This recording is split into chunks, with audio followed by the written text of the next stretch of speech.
Test ম্যাচের পর dressing রুমে এমন উল্লাসের সুযোগ খুব কমই এসেছে বাংলাদেশের সামনে।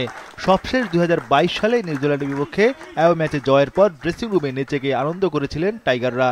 এবার পাকিস্তানের বিপক্ষে জয়ের পরও সেই একই দৃশ্য।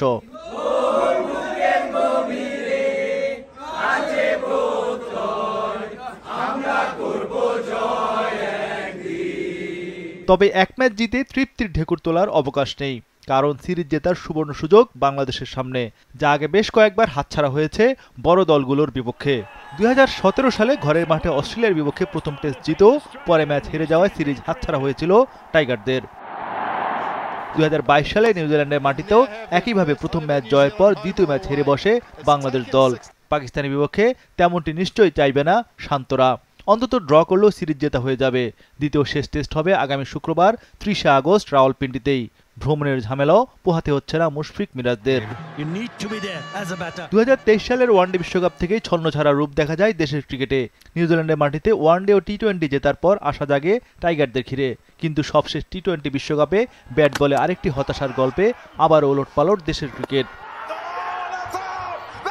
পাকিস্তানের মাটিতে টেস্ট সিরিজ দিয়ে উচ্চাসা ছিল না কারোরই মনে, তবে সেই অপ্রত্যাশিত সাফল্য এলো রাওয়ালপিন্ডিতে।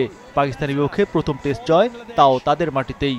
বিদেশের মাটিতে টেস্ট সিরিজ জয়ের অপূর্ব সুযোগ এখন মুশফিকদের সামনে। বিদেশে সিরিজ জয় বলতে বাংলাদেশের অর্জন রয়েছে জিম্বাবুয়ের বিপক্ষে আর ২০০৯ সালে তৃতীয় সারির ওয়েস্ট ইন্ডিজের বিপক্ষে। পেস আক্রমণে অন্যতম সেরা দল মনে করা হয় পাকিস্তানকে। তাদের বিপক্ষে দুর্দান্ত ব্যাটিং করেছে বাংলাদেশের ব্যাটাররা। ক্যারিয়ারের অন্যতম সেরা ইনিংস খেলেছেন মুশফিকুর রহিম। ৮ ঘন্টা ৪২ মিনিট ক্রিজে থেকে ১৯১ রানের ইনিংস খেলেন এই অভিজ্ঞ ব্যাটার। সঙ্গে সাদমানের ৯৩, মিরাজের ৭৭ ও লিটন মুমিনুলের 50 চ্যালেঞ্জ ছুড়ে দেয় পাকিস্তানকে। টেস্ট ইতিহাসের তৃতীয় সর্বাধিক রান তোলে এবার বাংলাদেশ। এমনকি স্পিনের সুবিধাও পিচ থেকে ভালোভাবে কাজে লাগায় বাংলাদেশ। চতুর্থ দিন শেষেও যে ম্যাচ ড্র ভেবে নিয়েছিল অধিকাংশ সমর্থক, তাদের হিসেব নিকেশ ভুল প্রমাণ করে দলকে জয় এনে দেন দুই স্পিনার সাকিব ও মিরাজ।